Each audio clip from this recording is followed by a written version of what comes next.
জয় রাধে, জয় নিতাই চৈতন্য। আশা করি ভগবানের কৃপায় আপনারা সবাই ভালো আছেন এবং আনন্দিত আছেন। আমরা প্রতিনিয়ত আপনাদের মতো ভক্তের কৃপায় এবং শ্রী ভগবান শ্রী গুরুদেবের কৃপায় ভাগবতী কথা আলোচনা শ্রীমদ্ ভগবদ গীতা প্রত্যেক সকালে আলোচনা করি। সান্ধ্যকালীন শ্রীমদ্ ভাগবত সম্বন্ধিত আলোচনা থাকে এবং প্রত্যেকটি বার ব্রত এবং উপবাস, একাদশী, গৌর পূর্ণিমা, নিত্যানন্দ ত্রয়োদশী, নৃসিংহ চতুর্দশী ইত্যাদি ইত্যাদি সমস্ত বার ব্রত উপবাসগুলি আপনাদেরকে শাস্ত্রসম্মত উপায়ে প্রদান করার প্রচেষ্টা করি। আজকে এই আলোচনায় অর্থাৎ এই ভিডিওর মধ্যে আমরা আলোচনা করব যে দান করলেও কি আমাদের পাপ হয়। শাস্ত্রীয় উদাহরণ হচ্ছে হয়। এই প্রসঙ্গে রেফারেন্স শ্রীমদ্ ভগবদ গীতা, আপনারা শ্রদ্ধাত্রয় বিভাগযোগ 17তম অধ্যায় শ্লোক নম্বর 20 থেকে পর্যায়ক্রমে পেয়ে যাবেন, যেখানে ভগবান তপস্যা, দয়া, দান, যজ্ঞ অর্থাৎ এইগুলি 3 প্রকার, 3 গুণযুক্ত তপস্যা, 3 গুণযুক্ত দয়া, 3 গুণযুক্ত দান এবং 3 গুণযুক্ত তার স্বভাবের কথা বর্ণনা করলাম।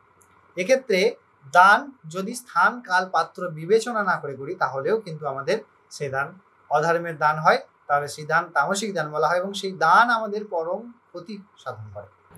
এবার আমরা এই যে কথাটি, এটির যুক্তিযুক্ত একটি উদাহরণ সহযোগে ভগবানের সেই শ্রীমদ্ ভগবদ গীতার কথাটাই আমরা আলোচনা করব এই আলোচনার মাধ্যমে।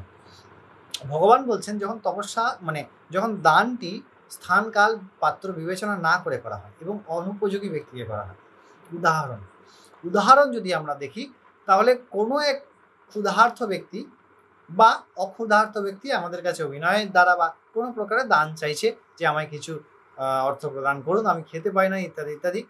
তো আমি তাকে অর্থ প্রদান করলাম এবং সে সেই অর্থটিকে তার নিজের ক্ষুধা নিবারণ, স্বাস্থ্যসম্মত খাদ্য না খেয়ে কি করলো না, নেশাজাতীয় দ্রব্য কিনতে পারে, সে মাংস কিনে খেতে পারে, অথবা সে জুয়াতে সেই পয়সাটা লাগাতে পারে। তাহলে এই 3টেই শাস্ত্রবর্জিত কর্ম এবং এই 3টিকে মহাপাপের মধ্যে রাখা হয়।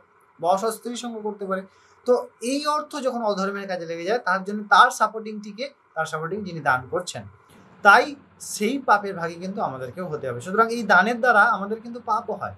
আবার এই একই ক্ষেত্রে যদি আমরা আরও সুন্দরভাবে একটি আলোচনা করি যে ধরুন আমি ওই একই ব্যক্তিকে একইভাবে দান চাইছে এবং আমি তার ক্ষুধার জন্যে কিছু খাদ্য কিনে দিলাম, যে খাদ্যটি তা খেয়ে তৃপ্ত হবে এবং সেখানে ভাব হচ্ছে ভগবান সব জায়গায় আছেন, তাই এনার মধ্যেও আছেন, তাই ভগবান এনার মধ্যে এসেছেন এবং আমার মধ্যেও আছেন, আমার মধ্যেও সেই দানের জন্য একে কিছু দেওয়ার জন্যে চাহিদা জাগিয়েছেন বা ইচ্ছা জাগিয়েছেন, তাই তিনিই এসেছেন, তিনি জাগিয়েছেন। এখানে আমার কোনো কর্তৃত্বাভিমান নেই। এক্ষেত্রে এই একই কর্ম কিন্তু আমাকে ভগবান প্রাপ্তি বা ভগবত চরণারবিন্দ প্রাপ্তির জন্যে প্রস্তুত করতে পারে। তাই খুব গুরুত্বপূর্ণ বিষয়, দান করার আগে অবশ্যই স্থান, কাল এবং পাত্রের বিবেচনা করা অত্যন্ত প্রয়োজন।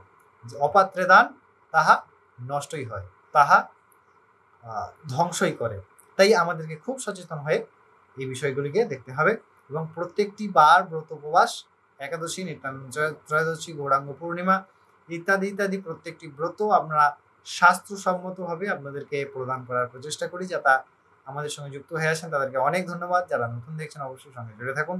আপনারা কৃপা করবেন যাতে এইভাবে ভগবানের কথা আমরা এগিয়ে নিয়ে যেতে পারি। ততক্ষণ জয় রাধে, জয় নিতাই চৈতন্য।